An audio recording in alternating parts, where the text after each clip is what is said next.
morning to all of you. Welcome to the student of class 11th. This is the first lecture from the chapter Some Basic Concept of Chemistry. Okay, यहाँ पर हम लोग क्या पढ़ेंगे आज? Basically chemistry के बारे में कुछ पढ़ेंगे। जैसे आप लोग 10 तक पढ़ कर आए हैं, केमिस्ट्री क्या होता है, केमिस्ट्री कितने प्रकार के होते हैं, तो what is chemistry and there are physical chemistry, organic chemistry, inorganic chemistry, इनके बारे में आज हम बात नहीं करेंगे। केमिस्ट्री से क्या फायदा है, क्या नुकसान है, इसके बारे में बात नहीं करेंगे। हम लोग सीधे पॉइंट पे आएंगे जहां से हमारा न्यूमेरिकल बनेगा, and that is mole concept. क्या हम लोग पढ़ेंगे? Mole concept. जब मोल कॉन्सेप्ट क्लियर हो जाएगा तो थोड़ा बहुत केमिस्ट्री आपको समझ में आने लगेगा। ठीक है, सबसे पहले लोग आज पढ़ेंगे मोल कॉन्सेप्ट। हमारा आज का क्लास है मोल कॉन्सेप्ट।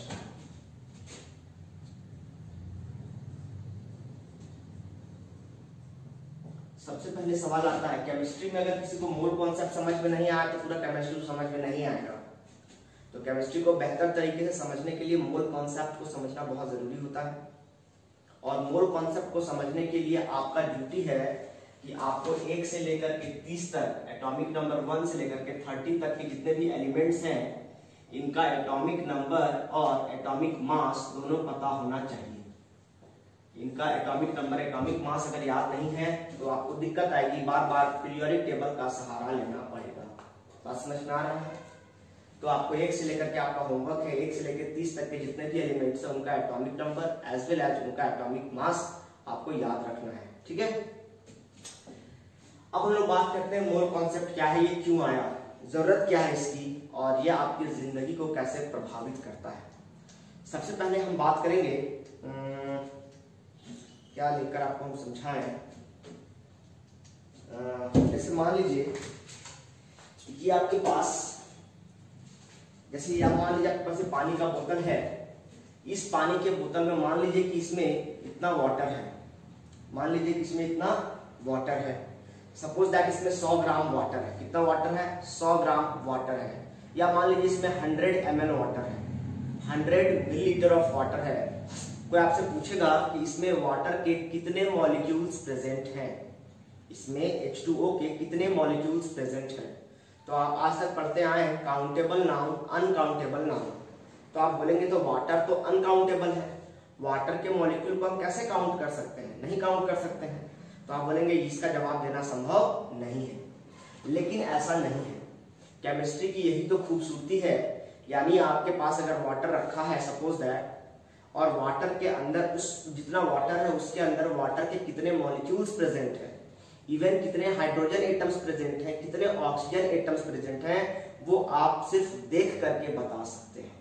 क्या कर सकते हैं? सिर्फ आप देख करके इसमें कितना हाइड्रोजन होगा, इसमें कितना ऑक्सीजन होगा, इसमें कितना वाटर मॉलिक्यूल्स होगा, ये बता सकते हैं। सिर्फ वाटर के केस में ही नहीं, कोई भी लिक्विड जिसको आज तक आप अनकाउंटेबल नाउन कहते आए हैं, उसको भी हम केमिस्ट्री में काउंट कर सकते हैं। बात समझ में आ रहा है? कोई भी मैटर हो, किसी भी मैटर के एटम्स को, मॉलिक्यूल्स को हम लोग काउंट कर सकते हैं। यही केमिस्ट्री की खूबसूरती है। और ये कैसे कर पाते हैं? With the help of mole concept. बात समझ में आ रही है? तो मोल कॉन्सेप्ट से क्या फायदा हुआ समझ में आया। दूसरी बात समझिए और क्या है। आप जानते हैं कि मैटर जो होता है वो मेड अप ऑफ इनडिविजिबल या इनविजिबल भी कह सकते हैं, इनफाइनाइट पार्टिकल्स। एक छोटा सा मैटर का टुकड़ा बहुत सारे छोटे छोटे जो नेकेड आई से दिखाई नहीं देते हैं, वैसे छोटे छोटे पार्टिकल से मिलकर बने होते हैं। तो वो छोटे छोटे पार्टिकल से मिलकर बने होते हैं जिसको हम देख नहीं सकते हैं। तो कहने का मतलब ये है कि एक छोटे से टुकड़े में इनफाइनाइट मॉलिक्यूल्स होते हैं, बहुत सारे मॉलिक्यूल्स होते हैं। तो कहने का मतलब है कि उतने सारे मॉलिक्यूल्स को हम लोग काउंट तो नहीं कर सकते हैं। जैसे एग्जांपल के लिए समझिए थोड़ा सा मोल। अब हम क्या पढ़ रहे हैं? मोल कॉन्सेप्ट की आवश्यकता क्यों पड़ी, आखिर क्या जरूरत पड़ा मोल कॉन्सेप्ट लाने का, थोड़ा समझिए। मान लीजिए कि मैं रांची में हूं और रांची से मुझे जाना है पटना। रांची से कहां जाना है? पटना। तो आप देखते होंगे बोर्ड पे कहीं लिखा रहता है 300 किलोमीटर पटना, या पटना 300 किलोमीटर कहीं लिखा है। इसका मतलब ये हुआ कि रांची से पटना अगर जाना है तो आपको 300 किलोमीटर का डिस्टेंस ट्रैवल करना होगा।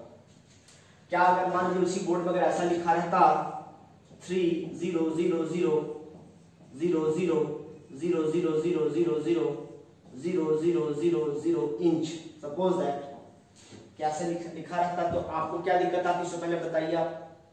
आपको दिक्कत ये आती, सबसे पहले आप अगर गाड़ी ड्राइव कर रहे हैं तो गाड़ी को पहले आप किनारे लेफ्ट में खड़ा करेंगे, रोड के साइड ले जाएंगे, उसके बाद काउंटिंग करेंगे 1 10 100,000, अरे भुला गए 1 10 100,000 10,000 लाख 10 लाख मिलियन 10 मिलियन, भूल गए तो फिर से 1, मतलब कहने का मतलब आप खुद ही नहीं समझ पाएंगे कितना डिस्टेंस हमको चलना है।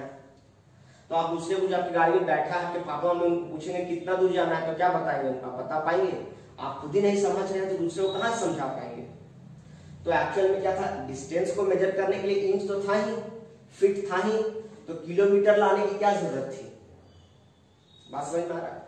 कपड़े की लंबाई को हम लोग सेंटीमीटर में भी मेजर कर सकते हैं, इंच में भी मेजर कर सकते हैं, लेकिन हम लोग मीटर में ही क्यों मेजर करते हैं?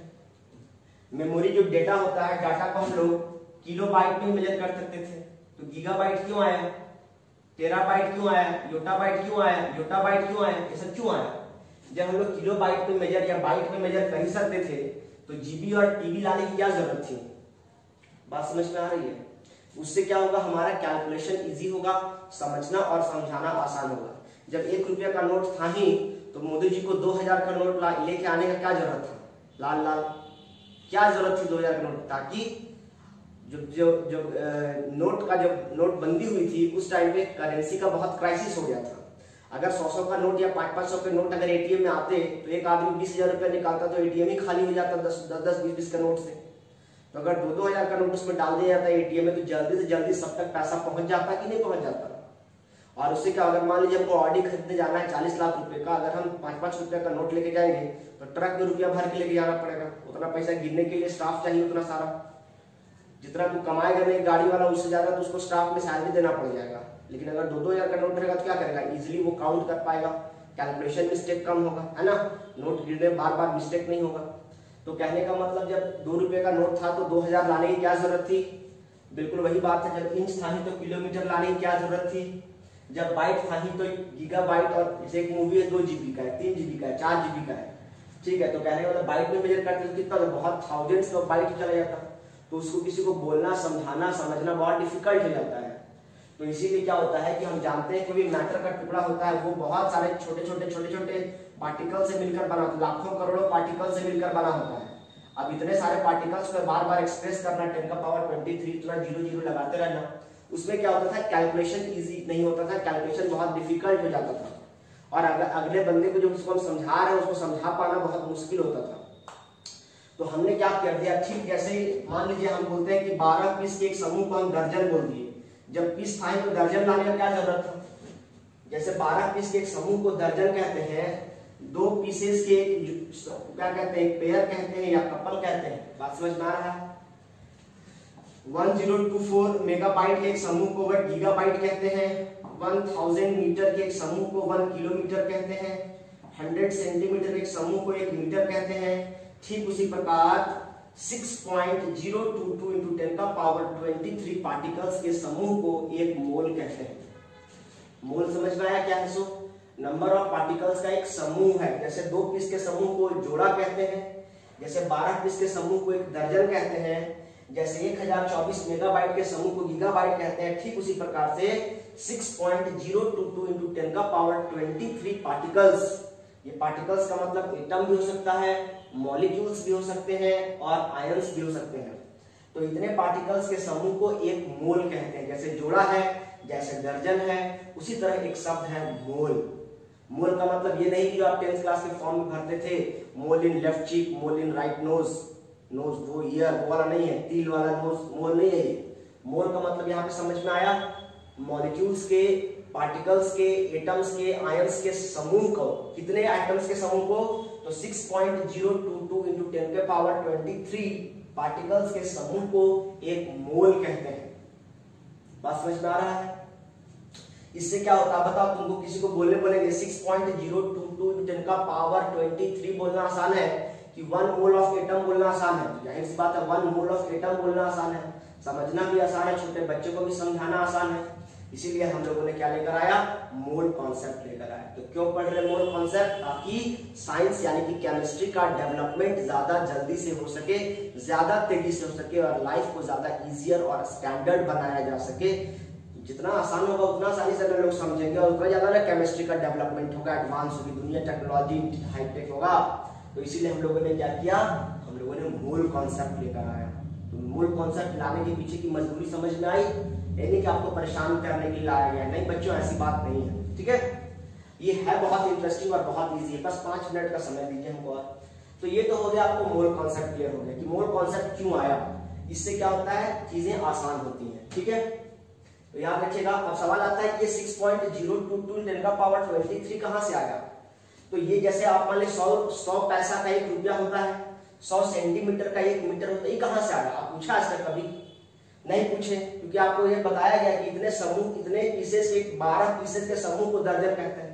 तो आपने कभी किसी पूछा कि 12 पीस के ही समूह को दर्जन कहां कहते हैं, नहीं पूछा। तो आप बिल्कुल वैसे भी यहाँ मत पूछिए कि 6.022 × 10 की पावर 23 पार्टिकल्स के समूह को ही हम एक मोल क्यों कहते हैं। ये एक्सपेरिमेंट से आता है। कहां से आया ये एक्सपेरिमेंट से, एक अवधारणा, एक स्टैंडर्ड बना दिया गया है कि 100 मतलब 100 रुपए वाला 10 गो रहेगा तो 1000 होगा, 1000 बोल देंगे उसको।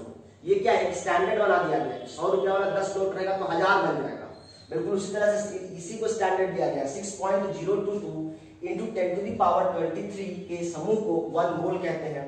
ये बात किसने बताया है, कौन, किसने बताया, एवोगाड्रोस ने बताया। किसने बताया, एवोगाड्रो, एक साइंटिस्ट थे, उन्होंने बताया, एवोगाड्रो ने। तो उन्हीं के सम्मान में इस कांस्टेंट का, इस वैल्यू को हम लोग एवोगाड्रोस कांस्टेंट कहते हैं। क्या कहते हैं, एवोगाड्रोस। ये का मतलब एवोगाड्रोस नंबर या एवोगाड्रोस कांस्टेंट कहते हैं। तो एवोगाड्रोस कांस्टेंट कितना होता है, 6.022 × 10 का पावर 23 पार्टिकल्स होते हैं। पार्टिकल्स यहाँ पर एटम भी हो सकते हैं, मॉलिक्यूल्स भी हो सकते हैं, आयंस भी हो सकता है। बात समझ में कुछ आ रहा है। चलिए, ये तो बात समझ में आ गया। मोल कॉन्सेप्ट क्या है, क्यों आया, ये समझ में आ गया। इसको मिटाते हैं, ठीक है, ये आपको समझने के लिए था बस। इसके बाद हम बात करेंगे मोल कॉन्सेप्ट को समझने के लिए कुछ टर्म्स को आपको समझना पड़ेगा, कुछ वर्ड्स को समझना पड़ेगा। जब तक आप कुछ वर्ड्स को नहीं समझेंगे तब तक आप मोल कॉन्सेप्ट को और बेहतर तरीके से शायद नहीं समझ पाएंगे। तो मोल कॉन्सेप्ट को समझने के लिए आपको समझना पड़ेगा, आपके पास कुछ टर्म्स है, जैसे कि आपके पास क्या है,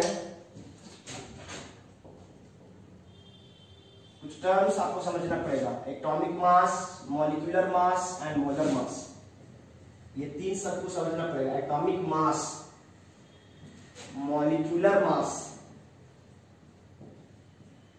मैं अभी ये नहीं बता रहा हूं एटम क्या होता है, मॉलिक्यूल क्या होता है, ठीक है, एलिमेंट क्या है, कंपाउंड क्या है, मिक्सचर क्या है, ये सब चीज में अभी बात नहीं कर रहा हूं, इसके बारे में अलग से बात करेंगे, ठीक है। उसके बाद एक होता है मोलर मास। देखिए, एक एटॉमिक मास होता है, मॉलिक्यूलर मास होता है, मोलर मास होता है।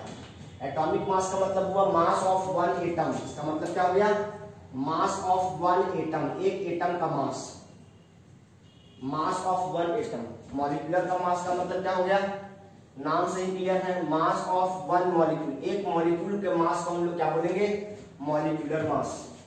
और मोलर मास का मतलब क्या हुआ, mass of 1 mole, mass of 1 mole of atom या फिर मॉलिक्यूल। 1 मोल एटम का मास या 1 मोल मॉलिक्यूल का मास। अगर 1 मोल एटम का मास लेंगे तो उसको बोलेंगे ग्राम एटॉमिक मास। क्या बोलेंगे इसको, gram atomic mass, gram atomic mass. इसको शॉर्ट में बोलेंगे GAM।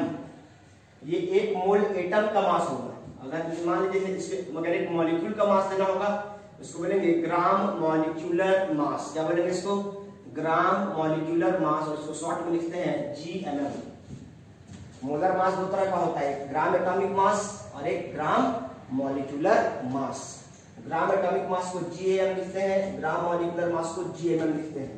1 मोल, 1 एटम और 1 मोल एटम का मतलब समझते हैं, 1 एटम का मास और 1 मोल एटम का मास अंतर समझ रहे हैं। 1 एटम यहाँ पे सिर्फ 1 एटम का मास, जबकि यहाँ 1 मोल एटम का मतलब 6.022 × 10 का पावर 23 एटम्स का मास। इतने सारे एटम्स के मास को 1 मोल ऑफ एटम, यानी कि उसको बोलेंगे मोलर मास। या 6.022 × 10 का पावर 23 मॉलिक्यूल्स, इतने सारे मॉलिक्यूल्स के मास को हम मोलर मास बोलेंगे। बात समझ में आ रहा है। इसका एक बार स्क्रीनशॉट ले लेंगे या कॉपी कर लेंगे, मैं साइड में जा रहा हूं।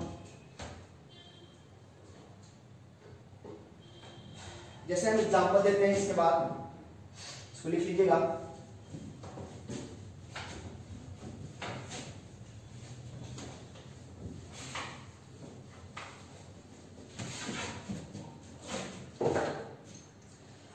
एग्जांपल दिया, सपोज दैट अगर मैं नाइट्रोजन को बोलता हूं, सपोज दैट नाइट्रोजन की बात करूं तो नाइट्रोजन को हम लोग N से नोट करते हैं। नाइट्रोजन का अगर हम बात करें तो नाइट्रोजन के एक एटम का मास हम लोग लिखते हैं 14 AMU भी लिख सकते हैं या 14 ग्राम भी लिख सकते हैं।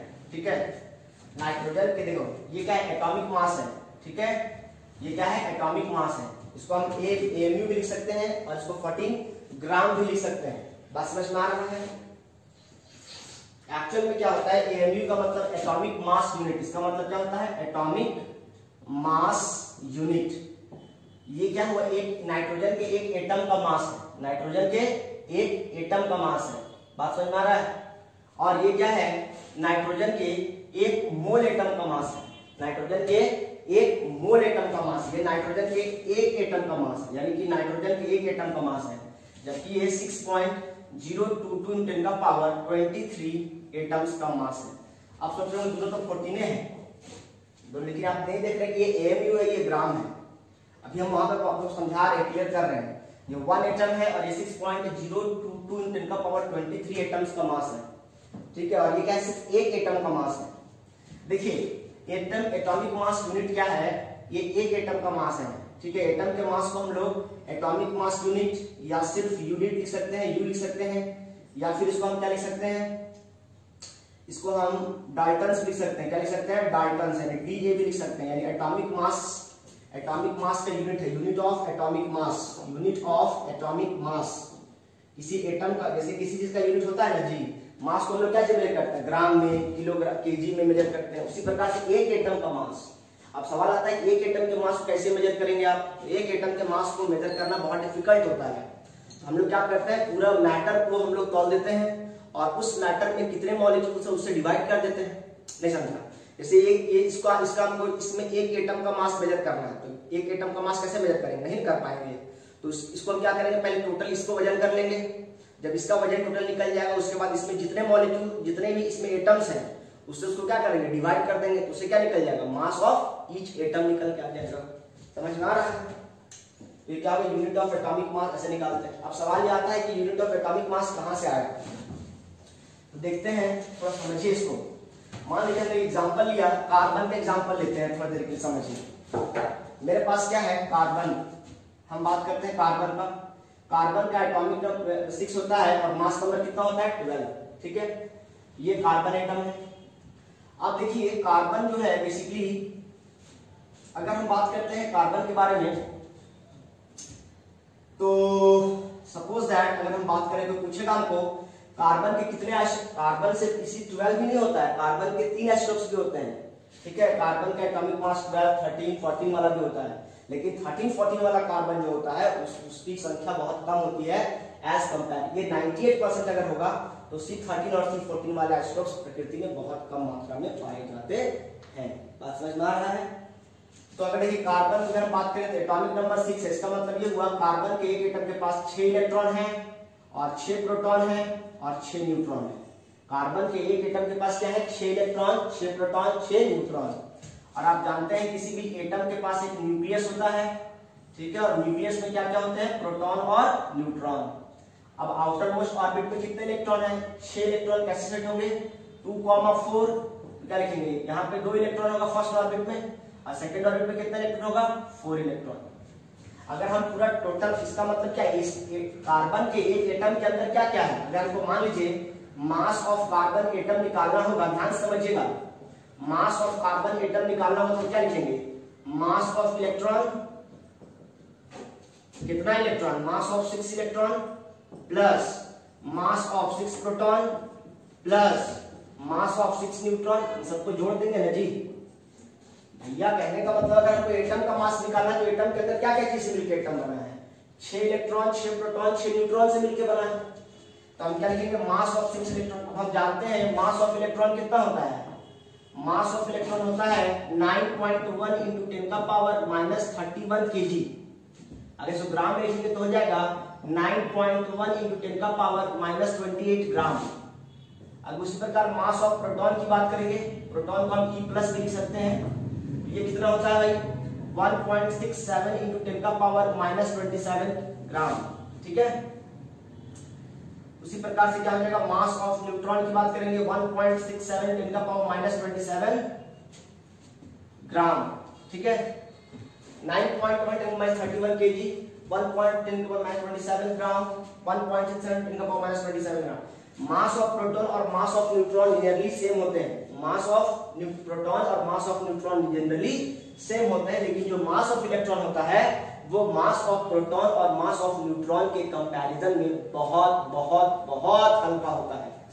इसको हम ऐसा भी लिख सकते हैं कि जो मास ऑफ प्रोटॉन होता है, इलेक्ट्रॉन होता है, वो मास ऑफ प्रोटॉन को अगर हम डिवाइड करते हैं 1837 से, तब जाकर के मास ऑफ इलेक्ट्रॉन निकलेगा। यानी कहने का मतलब जो है कि मास ऑफ प्रोटॉन जो होता है वो इलेक्ट्रॉन के मास से लगभग 1837 टाइम्स ज्यादा हेवियर होता है। कौन? प्रोटॉन और न्यूट्रॉन का मास जो है वो इलेक्ट्रॉन के मास के कंपैरिजन में 1837 टाइम्स ज्यादा हेवियर होता है। सोच रहे ना, 1837 गुना ज्यादा भारी है। कौन? प्रोटॉन और न्यूट्रॉन। किससे? इलेक्ट्रॉन से। यही कारण है कि इलेक्ट्रॉन मूव करता है, प्रोटॉन और न्यूट्रॉन शिथिल पड़ा रहता है न्यूक्लियस में। बात समझ में आ रही है? अब देखिए, चूंकि इलेक्ट्रॉन का जो मास है वो प्रोटॉन और न्यूट्रॉन के मास के कंपैरिजन में नेग्लिजिबल है। इसका मतलब अब अगर हम बात करेंगे तो यहाँ पर इलेक्ट्रॉन के मास को जोड़ने से कोई फायदा, क्योंकि इनके कंपैरिजन 1837 टाइम्स हेवियर है। तो इनके कंपैरिजन में इसका मास क्या है? इलेक्ट्रॉन का मास क्या है? नेग्लिजिबल है। क्या है? नेग्लिजिबल है। तो हम लोग क्या करेंगे, अगर मास ऑफ कार्बन एटम निकालेंगे तो कैसे निकालेंगे भाई? मास of 6 proton plus mass of 6 neutron, बस यही करेंगे। अब हम जानते हैं कि प्रोटॉन और न्यूट्रॉन दोनों का मास सेम है, तो हम ऐसा लिख सकते हैं क्या? मास ऑफ 12 प्रोटॉन, और हर प्रोटॉन का मास कितना होता है? 12, और मास ऑफ प्रोटॉन कितना होता है? 1.6 न्यूटन का पावर -27, 1.6 न्यूटन का पावर -27। ऐसा करने से क्या निकल के आ गया? मास ऑफ एक कार्बन एटम निकल के आया। तो इस 12 प्रोटॉन, इसको हम ऐसा भी कह सकते हैं, और इसी को कहते हैं 12, और 12 प्रोटॉन कह सकते हैं, इसको हम बोलेंगे AMU। AMU का मतलब क्या हुआ? Atomic mass unit. देखो ना, ये क्या है? एटम बना कैसे है? एटम इलेक्ट्रॉन से एक यूनिट हो गया, प्रोटॉन एक यूनिट हो गया, न्यूट्रॉन एक यूनिट हो गया। तो कहने का मतलब क्या हुआ कि ये 3 तरह के यूनिट है, इलेक्ट्रॉन एक यूनिट है, प्रोटॉन एक यूनिट है, न्यूट्रॉन एक यूनिट है। तो कहने का मतलब क्या हुआ? मास ऑफ 12 प्रोटॉन, प्रोटॉन क्या है? एक यूनिट है ना, इसलिए हमने क्या लिख दिया? मास ऑफ 12 प्रोटॉन लिख दिया हमने 12 AMU, एटॉमिक मास यूनिट। इसका मतलब एक कार्बन एटम का मास निकल के आया, mass of C12 atom is equal to क्या निकल के आया? 12 AMU। यहां से 1 AMU इज इक्वल टू क्या निकल के आएगा?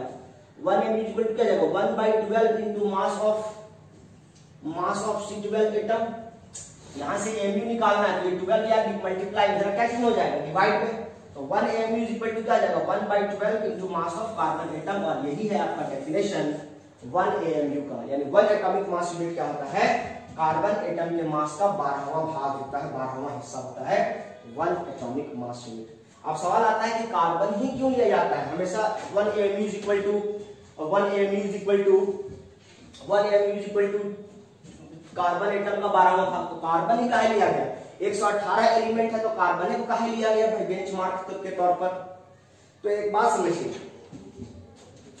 सवाल क्या समझ में आया आपको? क्या कि हमेशा कार्बन से ही कंपैरिजन क्यों करते हैं? जब AMU निकालते हैं तो 1/12 मास ऑफ कार्बन एटम ही क्यों करते हैं? और भी तो एलिमेंट थे, तो और वो काहे नहीं किए?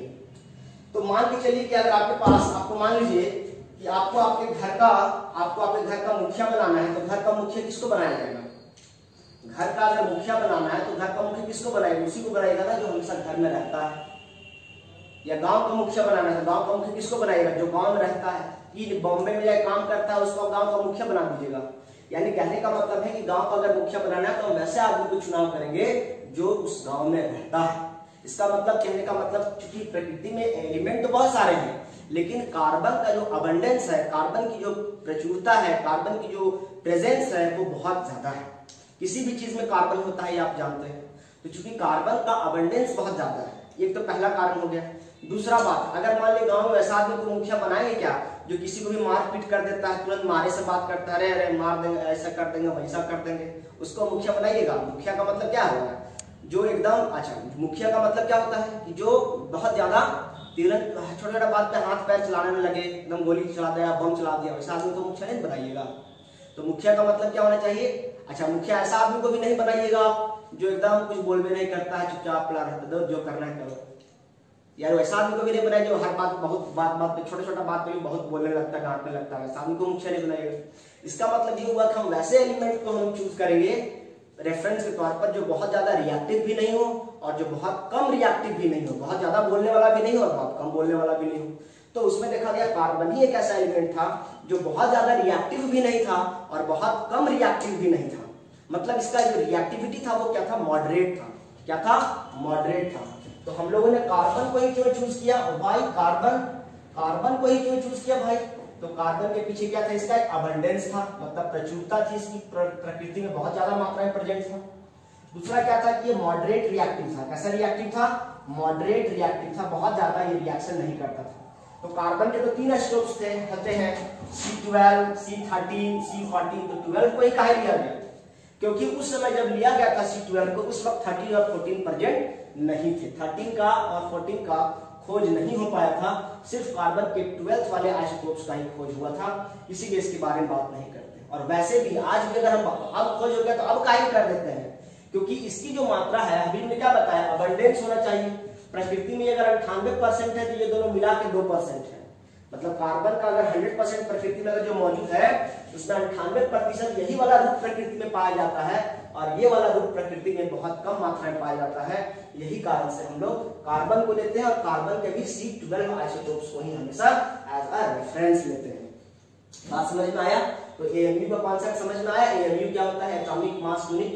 ठीक है, इसको काइंडली कवर कर लीजिएगा।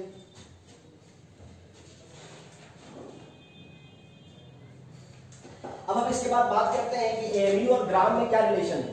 AMU और ग्राम में क्या, इसको भी कहीं कवर कर लीजिएगा।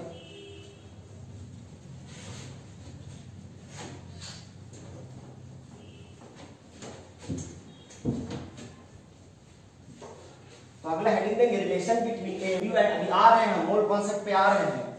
Relation between AMU and gram, AMU और ग्राम में क्या रिलेशन है तो देखेंगे।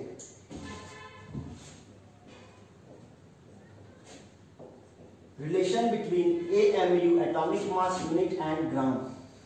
ग्राम भी क्या है, एक यूनिट है मास को मेजर करने का। AMU भी क्या है, एक यूनिट है मास को मेजर करने का। एटम के मास को दोनों तरीके से मेजर कर सकते हैं, लेकिन इन दोनों में क्या रिलेशन है उसके बारे में हम लोग क्या करेंगे, बात करेंगे। ठीक है, तो एक बात आप समझ लीजिए कि अगर AMU आपको निकालना है तो अगर मास ऑफ एटम अगर आपको गिवन है, ग्राम में रखना है, डिवाइडेड बाई, ठीक है, AMU अगर निकालना है तो क्या करेंगे, मास ऑफ एटम अगर आपको भी दिया है उसको हम रखेंगे और डिवाइड बाई क्या करेंगे 1.66 इंटू 10 का पावर -24, 1.66 इंटू 10 का पावर -24 ग्राम से डिवाइड कर देंगे। अब ये सबके मन में प्रश्न आया होगा कि 1.66 इंटू 10 का पावर -24 कहां से आया। आपके मन में प्रश्न आया होगा कि 1.6 कभी आपको तुरंत बताए थे, याद है कि मास 12 प्रोटॉन के बराबर आया था कि नहीं। 12 मास ऑफ प्रोटॉन को मल्टीप्लाई कैसे करेंगे, 9.1 1.6 इंटू 10 का पावर -27 से मल्टीप्लाई करने पे ये यहां से आया 1.6 10 का पावर -24। ये क्या है एक्चुअल में, देखिए 1.66 इंटू 10 का पावर -27 kg होता है मास ऑफ प्रोटॉन। वहां पर हमने 1.66 इंटू 10 का पावर -27 ग्राम अगर लिखवाया तो सुधार लीजिएगा, 1.66 इंटू 10 का पावर -27 kg होता है। ग्राम में बात करेंगे तो 1.66 इंटू 10 का पावर -24 ग्राम हो जाता है। ठीक है, मास ऑफ प्रोटॉन। बात समझ में आ रहा है? और मास ऑफ, अभी तुरंत बताया ना कि यहाँ पर क्या होता है कि 12 इंटू मास ऑफ प्रोटॉन होता है, तो इसीलिए कहा मास ऑफ प्रोटॉन जो क्या है, मास ऑफ प्रोटॉन क्या है, 12 इंटू मास ऑफ प्रोटॉन क्या है 1.66 इंटू 10 का पावर -24। तो ये 1.66 इंटू 10 का -24 क्या है, ये मास ऑफ प्रोटॉन है। क्या ये मास ऑफ प्रोटॉन है या मास ऑफ न्यूट्रॉन है, ये क्या लिखिए। तो एक AMU अगर निकालना है तो मास ऑफ एटम अगर आपको दिया है तो उसको मास ऑफ प्रोटॉन से डिवाइड कर दीजिएगा तो क्या निकल के आ जाएगा, AMU निकल के आ जाएगा। ये ग्राम में है, ठीक है, ये ग्राम में है और ये भी क्या है ग्राम में, ये क्या निकल के आ जाएगा AMU में। अगर यहीं से मान लीजिए तो ये फॉर्मूला इंपॉर्टेंट है, ध्यान रखिएगा। अगर इसी से कुछ, इसी में से एक और रिलेशन क्या निकल सकता है, अगर मास ऑफ एटम ग्राम में निकालना है, क्या चीज में निकालना है, ग्राम में। अगर आपको AMU में पता है तो कैसे निकालेंगे, AMU को मल्टीप्लाई कर देंगे 1.66 इंटू 10 का पावर -24 इससे। -24 से मल्टीप्लाई कर देंगे तो क्या इस चीज में आ जाएगा, ग्राम में आ जाएगा। यानी क्या कर, अगर मास ऑफ एटम आपको ग्राम में निकालना है तो एमयू अगर पता है तो एमयू क्या कर दीजिए 1.66 × 10⁻24 से मल्टीप्लाई कीजिएगा तो वो ग्राम में कन्वर्ट होकर आ जाएगा। तो ये रिलेशन याद रखिएगा, रिलेशन बिटवीन एमयू एंड ग्राम। जैसे एग्जांपल के लिए क्वेश्चन आपके पास एक प्रॉब्लम देते हैं, find the atomic mass of following atom, find the atomic mass of following atom in ग्राम। ग्राम में इसकी जो नीचे दिए गए जो एटम है उनके मास को ग्राम में मेजर कीजिए। पहला आपके पास है नाइट्रोजन, दूसरा आपके पास है ऑक्सीजन, ठीक है, दो ही लेते हैं। चलो तो नाइट्रोजन का हम जानते हैं कि नाइट्रोजन का एटॉमिक नंबर 7 और मास नंबर कितना होता है 14। इसका मतलब ये हुआ कि नाइट्रोजन के एक एटम का मास कितना है 14 AMU है। तो हमको क्या चीजें मेजर करने बोला है, एटॉमिक मास ग्राम में ना मेजर करने बोला है, तो एमयू को ग्राम में कन्वर्ट कर देना होगा। तो एक एमयू बराबर कितना ग्राम होता है। अगर मान लीजिए हमको एमयू पता है और ग्राम में मेजर करना है तो हम क्या करेंगे भाई, यहाँ से क्या निकालेंगे भाई, क्या कर देंगे 14, ये वाला फॉर्मूला अप्लाई कर देंगे।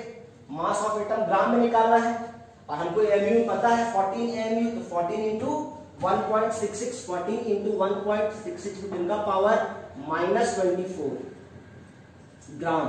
यानी नाइट्रोजन के एक एटम का मास अगर एमयू में लिखे तो 14 AMU, अगर ग्राम में लिखे तो 1.4 इंटू 1.66 × 10⁻24 ग्राम, -24 ग्राम।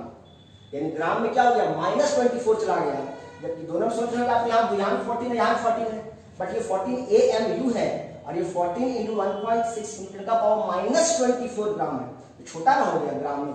तो कहने का मतलब क्या, चूंकि ये बड़ी यूनिट है इसके वैल्यू क्या हो गया, यहाँ पे कम हो गया।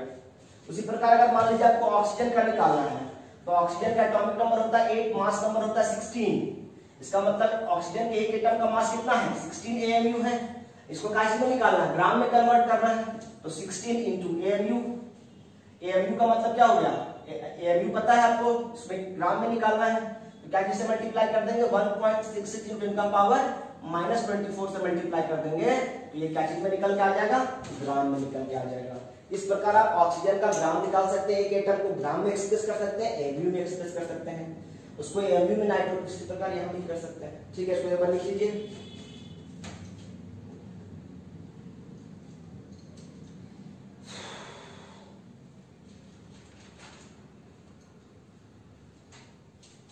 चलिए ये बात आपको समझ में भाई साहब आ गया है। ठीक है, अब इसके बाद हम लोग बेसिक क्या बात करेंगे, अब सीधे पॉइंट पर आते हैं, अब सीधा मोल पे आते हैं, रिलेटेड क्वेश्चन। अब मोल को समझने के लिए पहले मॉलिक्यूल का मास हम लोग निकालना सीखेंगे। क्या सीखेंगे, मॉलिक्यूलर मास निकालना सीखेंगे।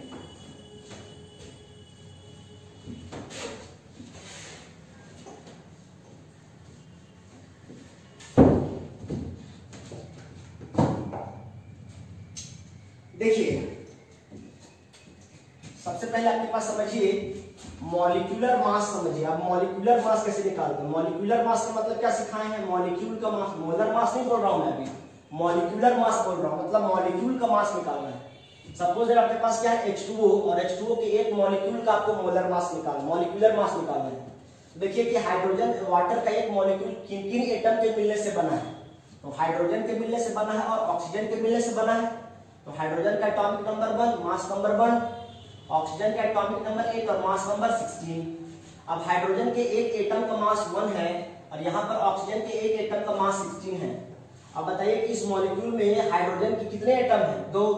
अब एक एटम का मास 1 है तो 2 एटम का मास के लिए क्या करेंगे, 2 से मल्टीप्लाई कर देंगे, प्लस ऑक्सीजन के एक एटम का मास कितना है 16 और इस वाटर के मॉलिक्यूल में कितने ऑक्सीजन है 1, तो 16 इंटू 1 कर देंगे, यानी कितना हो जाएगा 2 + 16, यानी क्या हो जाएगा 18 AMU। ये AMU में है, ग्राम में मेजर करना होगा तो इसको क्या कैसे मल्टीप्लाई कर देना पड़ेगा, 1.66 × 10⁻24 से मल्टीप्लाई करना पड़ेगा तो ग्राम में आ जाएगा। अगर इसी को ग्राम में मेजर करेंगे तो क्या आ जाएगा 18 × 1.66 × 10⁻24 ग्राम, ये ग्राम में हो जाएगा और ये AMU में हो जाएगा। ये क्या हो, ग्राम पर मॉलिक्यूल। ठीक है, ये एक मॉलिक्यूल का मास है, ये वाटर के एक मॉलिक्यूल का मास 18 AMU, या फिर 18 इंटू 1.66 न्यूटन का पावर -24 ग्राम। अगर ग्राम में लिखेंगे तो ऐसे, एमयू में लिखेंगे तो ऐसे। उसी प्रकार मान लिया दूसरा एग्जांपल देते हैं। सपोज आपके पास है Na2CO3 है, इसका आपको क्या निकालना है, इस मॉलिक्यूल का मास निकालना है। तो मॉलिक्यूल का मास कैसे निकालेंगे, तो मॉलिक्यूल बनता कैसे है, एटम के जुड़ने से। सभी एटम्स के मास को जोड़ दीजिए ना, मॉलिक्यूल का मास निकल के आ जाएगा। सिर्फ जोड़ घटाव तो करते हैं यार। देखिए यार Na2CO3 क्या क्या एटम से मिलकर बना है, सोडियम से मिलकर बना है, कार्बन से और ऑक्सीजन, 3 तरह के एटम से मिलकर बना है कि नहीं, सोडियम, कार्बन, ऑक्सीजन। अब आपको इन तीनों का पहले एटॉमिक मास पता होना चाहिए। तो ये कहां से आएगा, पीरियोडिक टेबल से। तो सोडियम का atomic number 11, mass number 23, carbon का atomic number 6, mass number 12, oxygen का एटॉमिक नंबर 8, मास नंबर 16। आपको बोलेगा कि आइसोटोप होता है 12, 13, 14, तो आप 12 वाला ही क्यों लेते हैं, अभी तुरंत बताया ना, क्योंकि इसका प्रेजेंस बहुत ज्यादा है प्रकृति में, 98% के आसपास, तो जनरली इसी को लिया जाता है। अब पहले बताओ कि इस मॉलिक्यूल का मास निकालना है, तो इस मॉलिक्यूल में सोडियम का कितना एटम है, 2 है। तो एक एटम का भार अगर 23 है, तो सोडियम के 2 एटम का भार कितना हो जाएगा, तो 23 इंटू 2 कर देंगे कि नहीं कर देंगे, प्लस कार्बन की संख्या कितनी है, 1, और कार्बन के एटम का भार कितना होता है, 12, तो 12 इंटू 1 कर देंगे। उसी प्रकार फिर ऑक्सीजन का निकालेंगे, तो ऑक्सीजन के एक एटम का भार कितना है, 16, और इस मॉलिक्यूल में ऑक्सीजन की संख्या कितनी है, 3 से क्या कर देंगे, मल्टीप्लाई कर देंगे, और सब क्या कर देंगे, जोड़ देंगे। तो 23 2 46 प्लस 12 प्लस 48 ऐड कर देंगे, कितना है, 40 40 80 और 8 6 14 94 और 10 104 और 2 106 क्या निकल के आया, AMU। ग्राम में कन्वर्ट करना होगा फिर क्या करेंगे, इसको इससे मल्टीप्लाई कर देंगे। तो इस प्रकार से क्या हो जाएगा, Na2CO3 का हमारा मॉलिक्यूल का मास निकल के आया। बात समझ में आ रहा है। मान लीजिए आपके पास क्वेश्चन दिया गया है Na2, इसी क्वेश्चन में देते हैं Na2CO3 इंटू 10H2O देते हैं, इसका निकालना है आपको, ये आपका होमवर्क है। Na2CO3 इंटू 10H2O का निकालना है। यहाँ पे 10H2O का मतलब है कि 10 हाइड्रोजन की संख्या 20 तो है, लेकिन ये नहीं समझना है खाली हाइड्रोजन के 10 लगाइए, 10 जो लगा है पूरे वाटर के मॉलिक्यूल को 10 कहते हैं हम लोग, यानी Na2CO3 इंटू 10H2O, यानी इसको भी जोड़, इंटू नहीं करना है आपको, यहाँ पे जोड़ना पड़ेगा। जैसे यहाँ तक आप निकाले, यहाँ पे क्या करना होगा, सोडियम का 23 होता है, तो 2 से मल्टीप्लाई करेंगे, प्लस कार्बन का 12 इंटू 1 प्लस ऑक्सीजन का 16 इंटू 3 प्लस हाइड्रोजन का कितना होता है, 1, और हाइड्रोजन की संख्या कितनी है, 10 2 20, तो 1 इंटू 20 कर देंगे, प्लस ऑक्सीजन की संख्या कितनी है, 10, वाले का ऑक्सीजन कितना होता है, 16, यानी 16 इंटू 10 कर देंगे। और इस प्रकार सब क्या कर देंगे, ऐड कर देंगे। इसको आप लोग बनाने के बाद इसको जोड़ करके जो भी आएगा हमको कमेंट करेंगे इसको। इसका यूनिट क्या चीज लिखिएगा, AMU भी लिख करके भेजेंगे, ठीक है। Na2CO3 डॉट 10H2 का, यहाँ पे डॉट है, इसका मतलब ये नहीं कि हम यहाँ इंटू करेंगे, सबको ऐड करेंगे। ये 10 लगा है सिर्फ हाइड्रोजन के लिए नहीं है, ये 10 पूरे वाटर के मॉलिक्यूल के लिए है। बात समझ में आ रहा है, कैसे हम लोग मॉलिक्यूलर मास निकालते हैं, समझ में आया। चलिए इसको लिख लीजिए। एक बात समझ लीजिएगा, 1 AMU इज इक्वल टू 1 ग्राम पर मोल भी होता है, 1 ग्राम पर मोल होता है। 1 AMU इज इक्वल टू क्या होता है, 1 ग्राम पर मोल भी होता है। लिखिए इसको,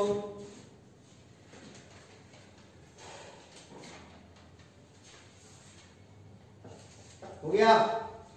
चलिए आगे चलते हैं। इसके बाद अब मान लीजिए आपको नंबर ऑफ मोल्स निकालना है, किसी भी चीज का क्या निकालना है, नंबर ऑफ मोल्स निकालना है। अभी हम आपको बताए थे ना कि क्या पूछे थे अभी आपको, हम मान लीजिए 100 ग्राम पानी है, तो 100 ग्राम पानी में कितने मॉलिक्यूल होंगे निकालने के लिए बोले थे ना। चलिए मान लीजिए क्वेश्चन आ गया, पहले अब हम लोग नंबर ऑफ मोल्स, सवाल है how to find number of moles, how to find number of moles. Number of moles किसी भी चीज का कैसे निकालते हैं, how to find number of moles. तो नंबर ऑफ मोल्स निकालने का फॉर्मूला होता है, नंबर ऑफ मोल्स निकालने का फॉर्मूला होता है, बहुत सारे फॉर्मूला है। अगर mass of atom by atomic mass GAM, अगर एटम दिया है, एटम का मास दिया, कैसे निकालेंगे। अगर नंबर ऑफ मोल्स अगर मॉलिक्यूल के टर्म्स में दिया हुआ है, या लिखेंगे मास ऑफ मॉलिक्यूल, क्या चीज में, ग्राम में, यहां पे क्या चीज में, ग्राम में, डिवाइडेड बाय मॉलिक्यूलर मास, ठीक है, तो क्या लिखेंगे GMM, को आप मोलर मास भी कह सकते हैं। और कैसे निकाल सकते हैं, अगर मान लीजिए गैस दिया है तो नंबर ऑफ मोल्स कैसे निकाल सकते हैं भाई, तो नंबर ऑफ मोल्स निकाल सकते हैं volume of gas divided by molar volume of gas at STP. STP का मतलब होता है standard temperature and pressure. STP का मतलब क्या होता है, standard temperature and pressure. Standard temperature and pressure. और स्टैंडर्ड टेम्परेचर कितना होता है जी, स्टैंडर्ड टेम्परेचर का मतलब हो गया 273 केल्विन यानी कि 0 डिग्री सेल्सियस। और स्टैंडर्ड प्रेशर का मतलब कितना हो गया जी, 1 atm। कितना हो गया, 1 atm। ये एसटीपी का कंडीशन है।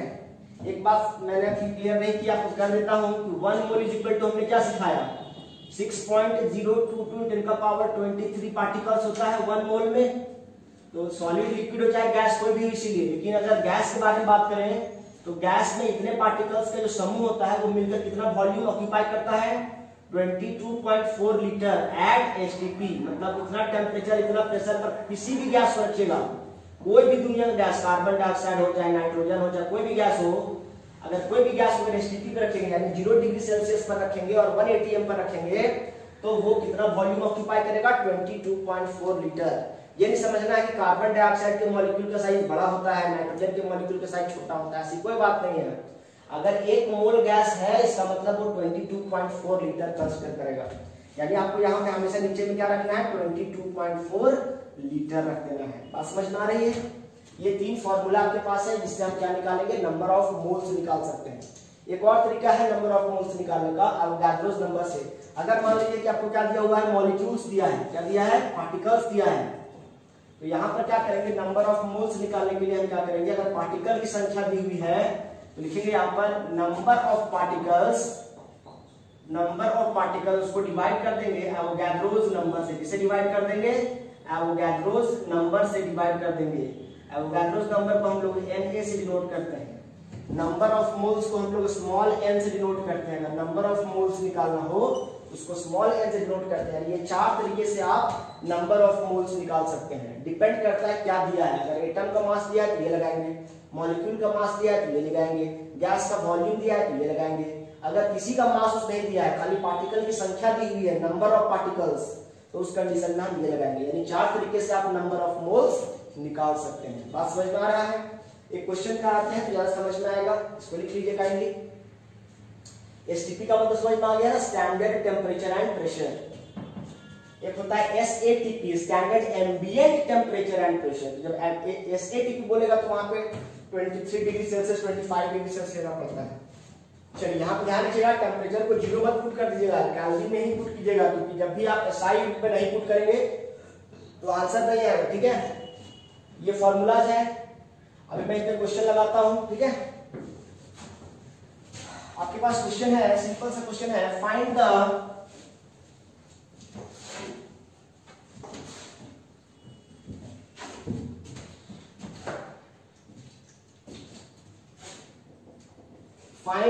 number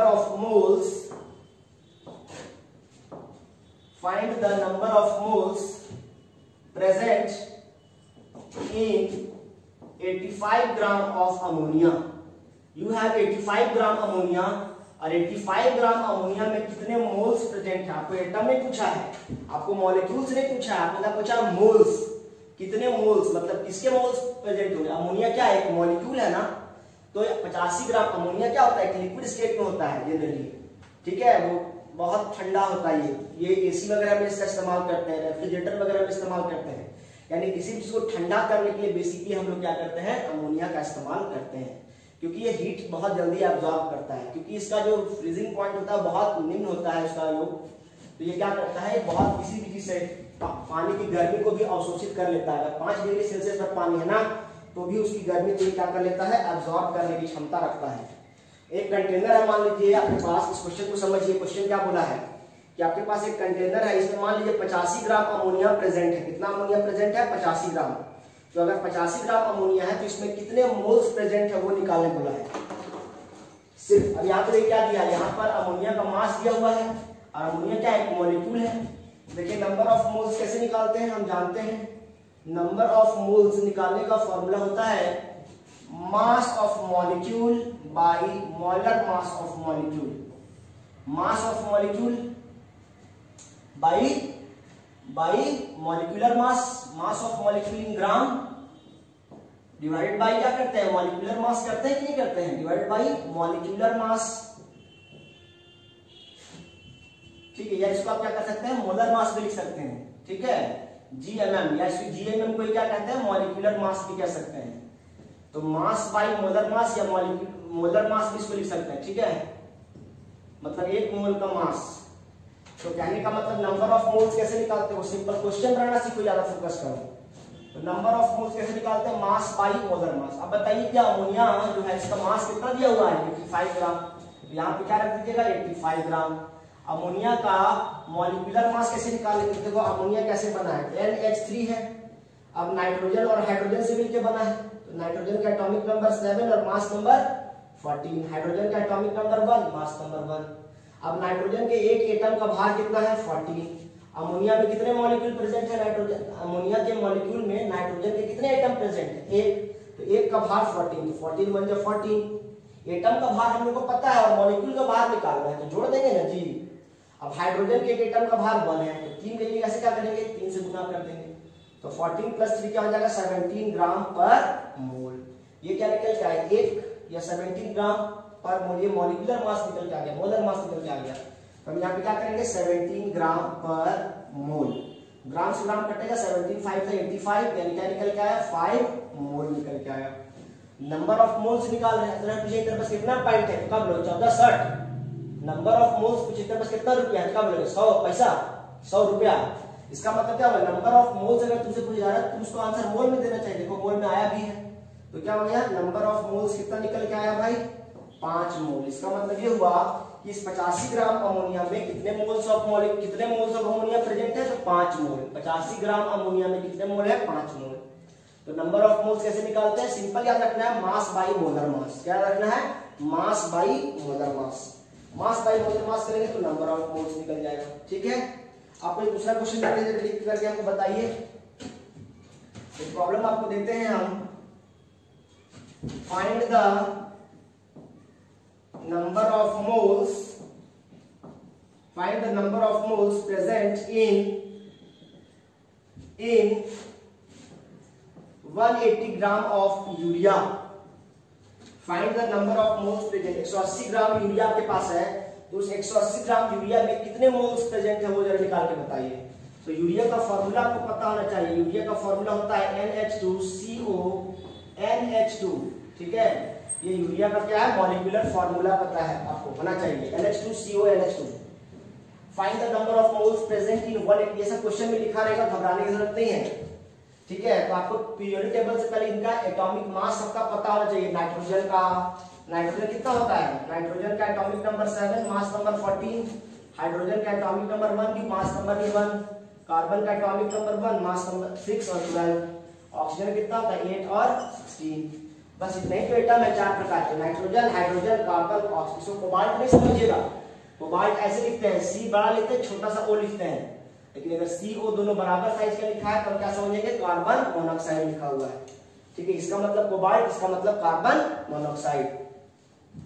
चलिए आपके पास क्या करना है, नंबर ऑफ मोल्स इनका निकालना है। कैसे निकालेंगे बताएं जरा, इस फॉर्मूला से वही फॉर्मूला लगाइए। चलिए मान लीजिए इसी तरीके से बनाते हैं, इसी क्वेश्चन को बनाते हैं। चलिए तो आपके पास क्या है बताइए, 180 ग्राम यूरिया दिया हुआ है, कितना दिया हुआ है, ये कितना दिया, 180 ग्राम। तो फॉर्मूला पुट करेंगे तो क्या हो जाएगा, 180 ग्राम ऊपर रखेंगे।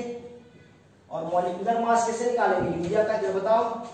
नाइट्रोजन की संख्या कितनी है, एक नाइट्रोजन यहाँ है और एक नाइट्रोजन यहाँ। टोटल नाइट्रोजन की संख्या 2 है इस मॉलिक्यूल में, और एक नाइट्रोजन का वजन कितना है, 14। तो 14 × 2 डायरेक्ट कर दीजिए, प्लस हाइड्रोजन का मास होता है 1, और इस पूरे मॉलिक्यूल में कितने हाइड्रोजन है, 2 यहाँ और 2 यहाँ, 4 हाइड्रोजन है। तो 1 का भार होता है 1, तो 4 के लिए 4 से गुणा करना पड़ेगा ना। प्लस कार्बन के एक एटम का भार कितना है, 12 है, और कार्बन की संख्या भी 1 है, तो 12 × 1 करेंगे। ऑक्सीजन के लिए क्या करेंगे भाई, 16 × 1 करेंगे। इसको 16 1 जा नहीं पढ़ते हैं, जा कहाँ जा, तो 1 जा 2 जा 4 जा नहीं पढ़ते हैं, 4 R ठीक है, 2 2s आर, ये नहीं 2 2 जा, ऐसे बोला 2 2 जा 4, क्या भाई 2 2 जा 4, 2 2s आर, इसको कैसे पढ़ते हैं इसको, 2 2s आर 4, ये अंग्रेजी लोग आया लेकिन ठीक से बोल के नहीं गया, लोग बोलता ठीक है था लेकिन इंडियन लोग समझता नहीं था। तो क्या है 2 2 जा 4 नहीं है, 2 2s आर 4, 2 2 आर आर मतलब मिलती क्या बनते हैं, 4 बनते हैं। इसको 2 2 जा 4 नहीं पढ़ते हैं, 2 2s आर 4 पढ़ते हैं, ठीक है। तो क्या हो गया 14 2s are 28 plus 4 plus 12 plus 16, add करके कितना है 60 ग्राम पर मोल। ये क्या निकल के आया, मॉलिक्यूलर मास या मोलर मास निकल के आया। इसको हम क्या बोलेंगे भाई 60 ग्राम पर मोल। तो ग्राम से ग्राम कैंसिल हो जाएगा, 6 3 जा 18 हो जाएगा, तो क्या हो जाएगा 3 मोल, और ये क्या हो गया आपका आंसर हो गया। तो अगर मास दिया है तो मास बाय मोलर मास करेंगे तो नंबर ऑफ मोल से निकल जाएगा, निकल जाएगा, ऐसा क्वेश्चन बन जाएगा। चलिए आगे चलते हैं, इसके बाद अभी तो नंबर ऑफ, अब मान लीजिए कि क्वेश्चन आपको जो दिया गया है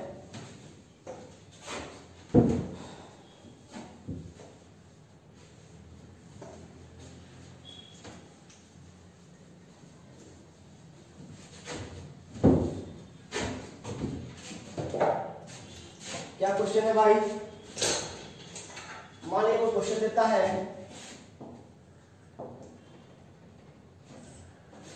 फाइंड द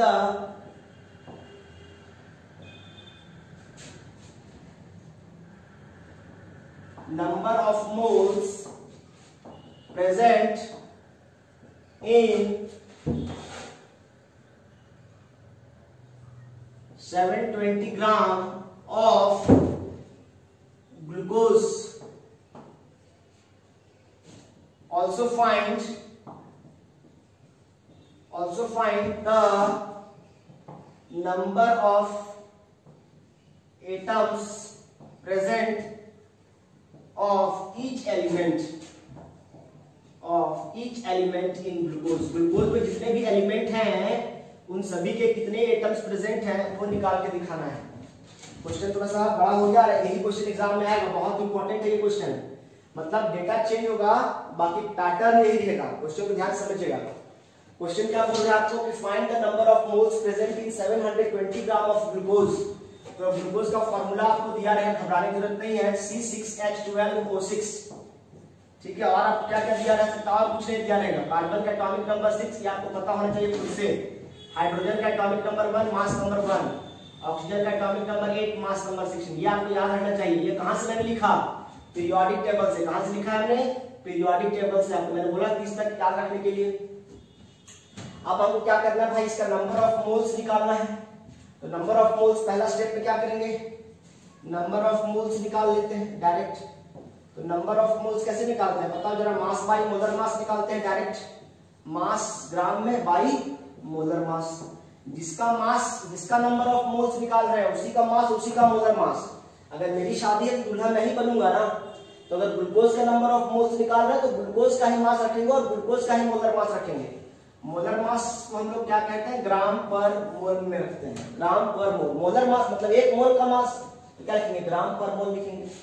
चलो नंबर ऑफ मोल्स कैसे निकालते हैं, देखो आप देखो कितना दिया है मास इसका जी, 720 ग्राम दिया हुआ है इसका मास ग्लूकोज का। अब ग्लूकोज का जरा मोलर मास निकालो जी। तो ग्लूकोज का एक एटम का मास 12 है, 12 into 6 plus 1 into 12 plus 16 into 6, क्या किया समझ में आया?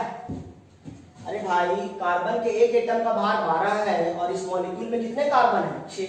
जब एक एटम का भार 12 है तो 6 एटम का भार कितना होगा, 12 into 6 नहीं होगा। कहने का मतलब अगर एटम का भार पता है और आपको मॉलिक्यूल का भार निकालना है तो जितने एटम है सबको जोड़ दीजिए। यार 12 प्लस 12 प्लस 12 जोड़ते रहिए आप। मल्टीप्लिकेशन का क्या मतलब है, एक तरह का एडिशन ही तो होता है। तो कितना हो जाएगा 72 प्लस 12 16 96 96, 6 2 8 10 का 0 हाथ में, 1 9 1 10 17 18 180 ग्राम पर मोल। क्या निकल के आया 180 ग्राम पर मोल, 180 ग्राम पर मोल। ग्राम ग्राम कैंसिल आउट हो जाएगा, 0 0 कैंसिल, 18 चौक 72 4 टाइम्स क्या हो गया 4 मोल। ये क्या निकल के आ गया, नंबर ऑफ मोल्स निकल के आ गया। इसका मतलब क्या हुआ, ये तो पहला आंसर आपका हो गया, नंबर ऑफ मोल्स निकल गए। तो लॉलीपॉप था नहीं समझ में आ रहा है? आप खुद से बनाएंगे। ये पहला स्टेप आप बनाएंगे। Also find the number of atoms present in of each element in glucose. मतलब ये ग्लूकोज जो आपके पास है, ये 4 मोल ग्लूकोज है, तो 4 मोल ग्लूकोज में पहले ये देखिए कि 4 मोल ग्लूकोज में ग्लूकोज के कितने मॉलिक्यूल्स प्रेजेंट हैं। अब दूसरा क्वेश्चन को सॉल्व कर रहे हैं, इस क्वेश्चन के दूसरे पार्ट को सॉल्व कर रहे हैं, इसको मिटा रहा हूं मैं, ठीक है, इसकी आवश्यकता खत्म हो गई है। अब क्या करना है, क्वेश्चन में आपको पूछा है कि ग्लूकोज के एक मॉलिक्यूल में कार्बन के कितने एटम हैं? 6। हाइड्रोजन कितने एटम है? 12। ऑक्सीजन कितने एटम है? 6। तो ग्लूकोज के एक मॉलिक्यूल में 6 कार्बन है, 12 हाइड्रोजन, 6 ऑक्सीजन है। आपको पूछा है कि ये जो इतना 720 ग्राम ग्लूकोज आपके पास है, तो इस 720 ग्राम ग्लूकोज में कितने कार्बन के एटम मौजूद हैं, कितने हाइड्रोजन के एटम मौजूद हैं और कितने ऑक्सीजन के एटम्स मौजूद हैं। तो ये नहीं बोलना है कि 6 एटम 12 एटम 6 एटम, नहीं, ऐसा नहीं करना है आपको। तो एक मॉलिक्यूल में 6 कार्बन एटम है जी, तो पहले ये तो निकालो कि 720 ग्राम ग्लूकोज में कितना मॉलिक्यूल्स हैं। 720 ग्राम ग्लूकोज में ग्लूकोज के कितने मॉलिक्यूल है, पहले ये तो निकाल लो। तो कैसे निकालेंगे? दूसरा स्टेप क्या करेंगे, नंबर ऑफ मॉलिक्यूल्स पहले निकालेंगे। क्या निकालेंगे? Number of molecules.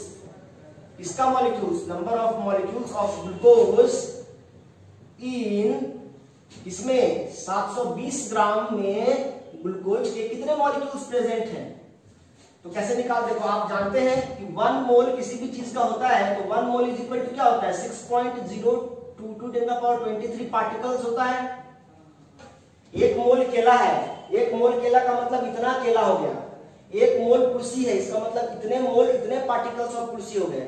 अगर यहाँ पे जो भी रखिएगा 10, 1 मोल लड़का है, इसका मतलब 1 मोल लड़का का मतलब हुआ 6.022 10 के पावर 23 लड़के मौजूद है। तो कहने का मतलब है कि यहाँ पे ये कितना मोल निकल गया? 4 मोल, इसका 4 मोल, इसका ग्लूकोज का, ग्लूकोज क्या एक मॉलिक्यूल है।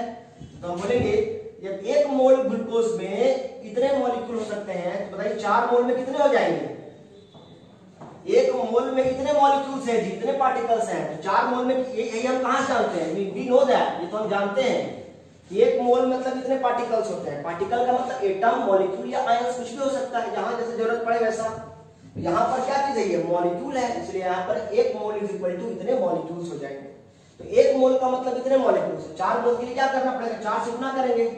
4 × 6.022 को आप 6 भी ले सकते हैं। 6 × 10 का पावर 23 मॉलिक्यूल्स। पार्टिकल्स का मतलब यह मॉलिक्यूल्स है। 4 6 जा 24 × 10 का पावर 23 मॉलिक्यूल्स। इतने मॉलिक्यूल्स ऑफ ग्लूकोज प्रेजेंट हैं। यानी कहने का मतलब क्या हुआ कि ग्लूकोज में इतने सारे मॉलिक्यूल्स। एक आंसर हो गया। लेकिन आपको ये नहीं पूछा है, आपको क्या पूछा है कि हर एलिमेंट के कितने एटम मौजूद हैं। चलो आगे चलते हैं भाई। तो स्टेप 2 हो गया। स्टेप 3, अब बताओ कि इतने सारे मॉलिक्यूल्स हैं। अब ग्लूकोज का हम नंबर ऑफ कार्बन एटम निकालते हैं पहले। चलो नंबर ऑफ कार्बन एटम्स कितने वो निकालते हैं। अब बताओ ग्लूकोज के एक मॉलिक्यूल में क्या कार्बन एटम है? ग्लूकोज के एक मॉलिक्यूल में कितने कार्बन एटम है? 6 कार्बन एटम है। तो एक मॉलिक्यूल में जब 6 कार्बन एटम है तो इतने ग्लूकोज के इतने सारे मॉलिक्यूल में कितने कार्बन एटम होंगे? जब एक मॉलिक्यूल में 6 कार्बन है तो इतने मॉलिक्यूल में कितना होगा? 6 से गुना कर देंगे, तो 6 × 24 × 10 का पावर 23 एटम्स कर देंगे। नहीं समझे? कार्बन एटम निकालेंगे क्या किए? 6 से क्यों मल्टीप्लाई किया, समझ में आ रहा है तुम लोगों को? क्योंकि एक ग्लूकोज के मॉलिक्यूल में कार्बन एटम की संख्या 6 है, तो इतने ग्लूकोज के मॉलिक्यूल में कार्बन एटम की संख्या कितनी होगी? एक में 6 है, तो इतना के 6 से गुना कर देंगे ना भाई। अब हमको निकालना है नंबर ऑफ ग्लूकोज में क्या क्या है? हाइड्रोजन की है, तो नंबर ऑफ हाइड्रोजन एटम निकालना है। जरा बताओ ग्लूकोज के एक मॉलिक्यूल में क्या हाइड्रोजन है? 12। तो इतना में कितना हो जाएगा? क्या करेंगे? 12 × 24 × 10 का power 23 atoms of hydrogen of carbon. कुछ बात समझ में आ रहा है? अगर मान लीजिए हमको ऑक्सीजन का निकालने बोला है, किसका निकालने बोला है? ऑक्सीजन का। ऑक्सीजन का निकालने बोला, कैसे निकालेंगे भाई? अब बताइए ग्लूकोज के एक मॉलिक्यूल में क्या एटम है? 6 है, तो इतना में क्या हो जाएगा? 6 × 24 × 10 का पावर 23 एटम्स ऑफ ऑक्सीजन। बस ये हो गया आपका आंसर। ये क्वेश्चन सीबीएसई के फर्स्ट मिड टर्म एग्जाम में आएगा, फर्स्ट मिड टर्म में आएगा, मैं बता दे रहा हूँ, इसका ध्यान रखिएगा। अभी एग्जाम जब होगा आपका तो ये क्वेश्चन कंफर्म है, ऐसा क्वेश्चन रहेगा। तो नंबर ऑफ मोल्स पहले निकालेंगे, फिर नंबर ऑफ मॉलिक्यूल्स निकालेंगे और फिर नंबर ऑफ एटम्स निकालेंगे, ठीक है? ऐसा क्वेश्चन एग्जाम में रहेगा। आगे चलते हैं, दूसरा क्वेश्चन करते हैं, इसको मिटा देते हैं, इसके जरा स्क्रीनशॉट ले लीजिए, मैं थोड़ा साइड हो जा रहा हूं। चलिए इसके बाद चलते हैं अगले सवाल पे मूव करते हैं। हम लोग एक क्वेश्चन लेते हैं। ये क्वेश्चन जो है ये थोड़ा सा 12th क्लास में पूछता है, 11th में पूछता है, लेकिन सीबीएसई के लिए काफी अच्छा क्वेश्चन है। कि सीबीएसई के स्टैंडर्ड 12th के लायक तो नहीं है, बट स्टैंडर्ड 11th का क्वेश्चन है ये। और क्वेश्चन आपके पास ये है, जरा ध्यान समझिएगा। देखिए आपके पास एक प्रॉब्लम है बच्चों, find the number of moles, find the number of moles, ऐसे नहीं, क्वेश्चन लिखते हैं 3 into 10 power 12 molecules of 3 into 10 power 12 molecules of benzene, solute लेते ऑफ सुगर ले लेते हैं। सुगर मतलब होता है C12H22O11, सुक्रोज कहते हैं इसको, ठीक है। 3 into 10 power 12 molecules of sugar is present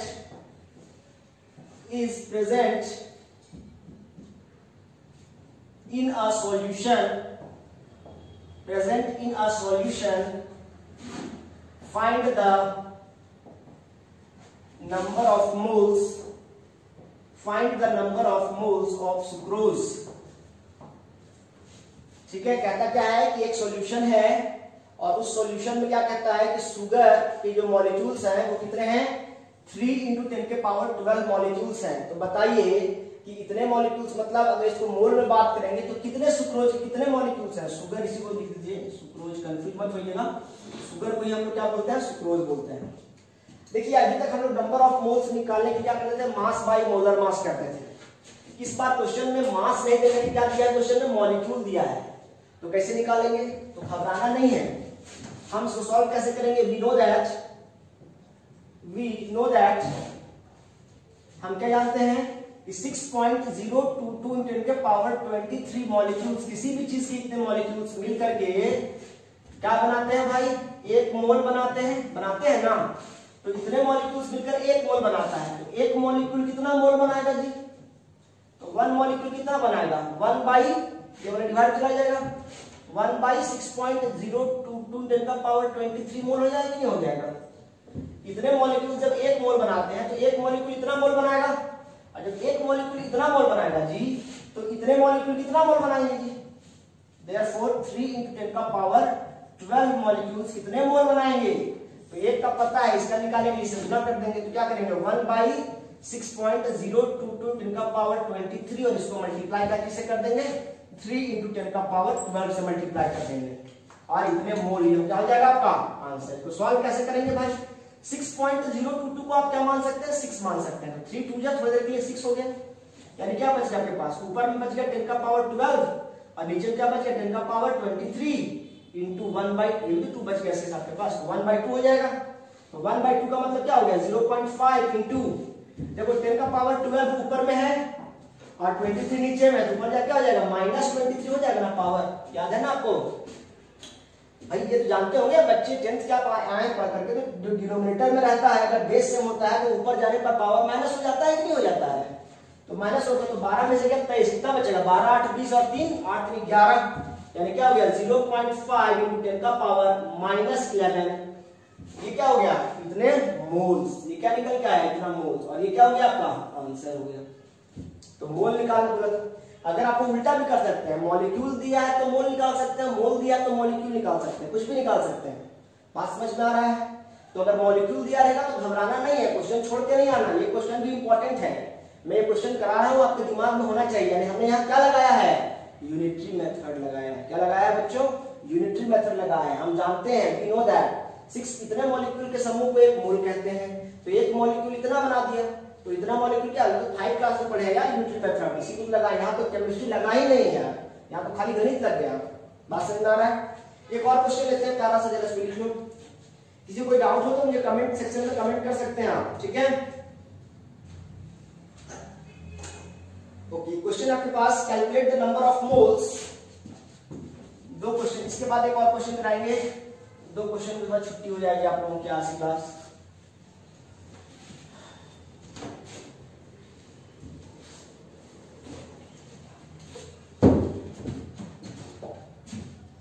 question आपके पास प्रॉब्लम है, calculate the number of moles, calculate the number of moles in 44.8 liter of CO2 gas at STP. छोटा सा question, calculate the number of moles of 44.8 liter of CO2 gas, कोई भी gas उसी का मतलब है, लेकिन कंडीशन क्या दे दिया है, STP दे दिया है, मतलब स्टैंडर्ड टेम्परेचर एंड प्रेशर दे दिया है। तो नंबर ऑफ मोल्स क्या दिखा है, अगर गैस के टर्म्स में नंबर ऑफ मोल्स कैसे निकालते हैं, नंबर ऑफ मोल्स गैस के टर्म में कैसे निकालते हैं, तो क्या लिखते हैं भाई, volume of gas divide by बोलो मोलर वॉल्यूम, डिवाइड बाई क्या होता है, molar volume of gas at STP बताए हैं ना, molar volume of gas, number of moles निकालने का फॉर्मूला होता है गैस के टर्म्स में। तो बताओ जरा, ये चीज लीटर में पुट करना है, ठीक है, ये भी क्या चीज में रखना है, लीटर में रखना है, लीटर पर मोल। देखिए वॉल्यूम ऑफ गैस कितना दिया हुआ है, 44.8 लीटर, और हम ये जानते हैं मोलर वॉल्यूम कितना होता है गैस का, हमेशा फिक्स होता है, ये हमेशा क्या होता है, फिक्स होता है, फिक्स होके कितना होता है 22.4 लीटर, क्योंकि यहाँ क्या बोला है, एसटीपी बोला है ना क्वेश्चन में, इसीलिए हमने 22.4 लीटर लगा रहा है। अगर नहीं भी बोलता ना तो ध्यान रखिए, क्वेश्चन में ये बोलेगा ही नहीं, बोलेगा तो अपनी मर्जी से 22.4 लीजिएगा, हो सकता है कि वहां क्वेश्चन मिस्टेक रहा हो। अगर एसटीपी ने बोला तो कुछ जरूर बोलेगा, एनटीपी बोलेगा, एसएटीपी बोलेगा, कुछ तो बोलेगा, तो उसके चेंज करेंगे हम लोग, बताएंगे वहां से भी, एनटीपी से भी क्वेश्चन कराएंगे, नॉर्मल टेम्परेचर एसएटीपी से भी क्वेश्चन कराएंगे, एसटीपी से भी क्वेश्चन कराएंगे, सबसे क्वेश्चन कराएंगे बारी बारी से। आज हम लोग एसटीपी के बारे में पढ़ रहे हैं, तो यहाँ पे क्या जाएगा 22.4 लीटर पर मोल हो जाएगा, लीटर से लीटर कैंसिल हो जाएगा, ये कितना कैंसिल हो जाएगा, 2 टाइम्स में क्या हो जाएगा 2 मोल, और ये क्या हो जाएगा आपका आंसर, यानी कि 44.8 लीटर मतलब कितना हो गया, 2 मोल हो गया, दिस इज द आंसर। ये तो ऐसे ही देख के लग रहा था सर, जब 22.4 लीटर 1 मोल बना था, हाँ, तो आपको समझाने की आप कितना प्रैक्टिस करेंगे उस पर निर्भर करता है, ये सब ऑब्जेक्टिव क्वेश्चन रहता है, इसमें दम नहीं है। एक दूसरा क्वेश्चन लेते हैं जो स्टैंडर्ड क्वेश्चन, थोड़ा सा आईआईटी क्वेश्चन है, देखिए जरा, इसको मिटा देना, हाँ मिटा दे, दम नहीं है। एक अच्छा क्वेश्चन लेते हैं, उसके बाद हम लोग क्लास वाले यहीं पे ओवर करेंगे। क्वेश्चन है आपके पास, कौन सा क्वेश्चन, बस सेक्सी सा क्वेश्चन लेते हैं थोड़ा सा, calculate the number of moles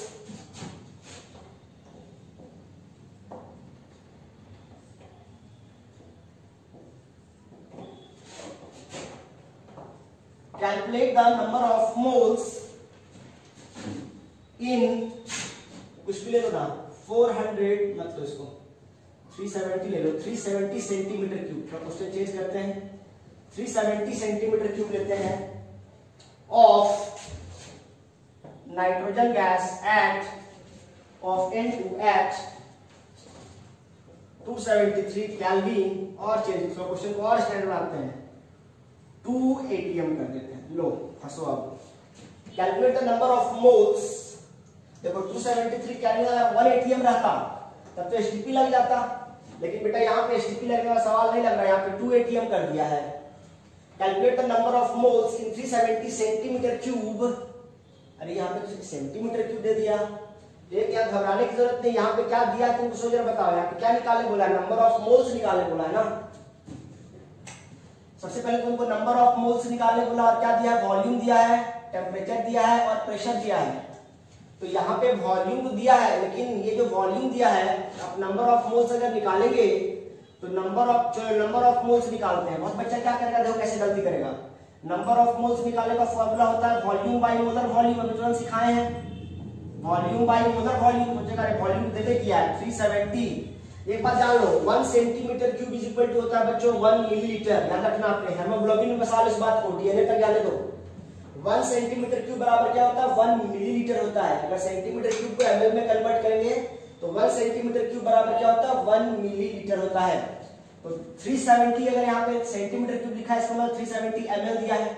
आपको हम क्या बताएं इसको लीटर में रखना है, क्या रखना है लीटर पर मोल में रखना है। तो यहाँ पे क्या ये ml में है लीटर में करने की क्या करेंगे 1000 से डिवाइड कर देंगे इनटू मोलर वॉल्यूम कितना होता है मोलर वॉल्यूम 22.4 लीटर कर देंगे पर मोल कर देंगे सॉल्व कर देंगे आंसर आ जाएगा।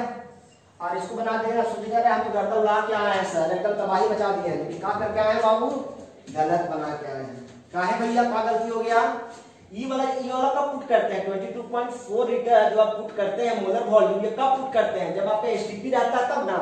और एसटीपी का जब एसटीपी रहता है तब ना।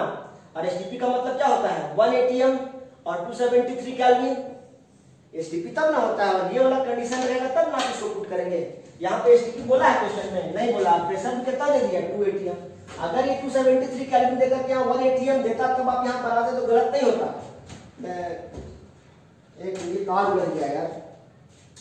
तो कहने का मतलब क्या हुआ यहाँ पर आपको बेसिकली यहाँ पे 2 atm करना है 2 atm मतलब उसको चेंज करना पड़ेगा पहले। इसका मतलब ये सब गलत हो गया बकवास हो गया सब फालतू हो गया। अब क्या करना पड़ेगा आपको पहले आपको वॉल्यूम निकालना पड़ेगा 2 atm पे आपको वॉल्यूम पहले निकालना पड़ेगा इसको 1 atm में कन्वर्ट करना पड़ेगा। एक बार देखो जरा क्या दिया है T1 प्रेशर कितना दिया है इसको ले लो 2 atm दिया है। T1 कितना दिया है टेम्परेचर 273 केल्विन दिया है। V1 कितना दिया है 370 सेंटीमीटर क्यूब दिया है। और P2 कितना है आपको एसटीपी पे ले जाना है क्योंकि आप फार्मूला तो एसटीपी के लिए होता है ना। तो P2 इक्वल टू क्या होता है 1 atm। ये कहां से आया एसटीपी कंडीशन ये है इसीलिए आप P2 इक्वल टू 1 atm लिए। V2 हमको पता नहीं है V2 निकाल लेते हैं पहले। T2 तो हमेशा 273 केल्विन रहेगा। अब हमारे पास एक आइडियल गैस इक्वेशन होता है P1 V1 by T1 is equal to P2 V2 by T2। ये हम लोग पढ़ेंगे स्टेट्स ऑफ मैटर में वहां आपको पढ़ाएंगे आइडियल गैस इक्वेशन में। फिलहाल एक इक्वेशन होता है यानी P1 V1 by T1 is equal to P2 V2 by T2। तो P1 कितना है 2 V1 कितना आपके पास 370 T1 कितना आपके पास 273। यूनिट मत पुट करो अपने आप सब कैंसिल हो जाएगा। P2 कितना आपके पास 1 V2 कितना है नहीं पता तो V2 को V2 रहने दो। और T2 कितना आपके पास 273 क्या हो जाएगा कैंसिल हो जाएगा। तो 370 कितना हो जाएगा 600 और 7 दूनी 14 740 यानी कितना हो गया V2 equal to 740 centimetre cube निकल के आ गया है ना। तो ये निकल के आ गया आपका V2। अब ये वॉल्यूम आपको यूज करना है क्योंकि आपने ये वाला वॉल्यूम कब आया है जब आपने प्रेशर कितना रखा है 1 atm और टेम्परेचर कितना रखा है 273 यानी एसटीपी पे प्रेशर 1 atm होता है और टेम्परेचर 273 होता है। आपको ये जो वॉल्यूम दिया था ये एसटीपी पे नहीं दिया था ये वॉल्यूम 2 atm पे दिया था। आपने क्या किया इस वॉल्यूम को चेंज कर लिया एसटीपी में कन्वर्ट कर लिया 1 atm पे चेंज कर लिया। अब ये वॉल्यूम 740 हुआ और अब जाकर के आप ये फार्मूला लगाएंगे तब जाकर के आपका सही होगा। यानी अब यहाँ पे क्या करना होगा ऐसे गलत हो जाता अब क्या करना पड़ता वॉल्यूम पुट करेंगे आप 740 सेंटीमीटर क्यूब है यानी ml है तो यहाँ पे लीटर पुट करना होता है ना। तो क्या करेंगे 1000 से डिवाइड कर देंगे हो जाएगा इनटू मोलर वॉल्यूम कितना 1 बाई मोलर वॉल्यूम कितना होता है 22.4 लीटर पर मोल। ये भी क्या चीज में है लीटर में ऊपर में है तो लीटर लीटर क्या हो जाएगा कैंसिल हो जाएगा 0 0 क्या आ जाएगा डिवाइड कर दो 74 बाई 100 इंटू 22.4 इससे क्या हो जाएगा मोल। और ये जो निकल के आएगा यही क्या हो जाएगा आपका आंसर हो जाएगा। नहीं समझ में आया ये क्वेश्चन थोड़ा आइडिया क्वेश्चन था बट है बहुत अच्छा क्वेश्चन बहुत प्यारा सा क्वेश्चन है। इसका कॉन्सेप्ट क्लियर होगा वही बना पाएगा ऐसे क्वेश्चन को। आप समझ रहे हैं ना एसटीपी का भी जितना क्वेश्चन कराए हैं उसी पे हमने इंप्लीमेंटेशन सिखाया है आपको। कल क्लास में बाकी चीजें हम लोग पढ़ेंगे आज की क्लास यही रखते हैं ठीक है थैंक यू।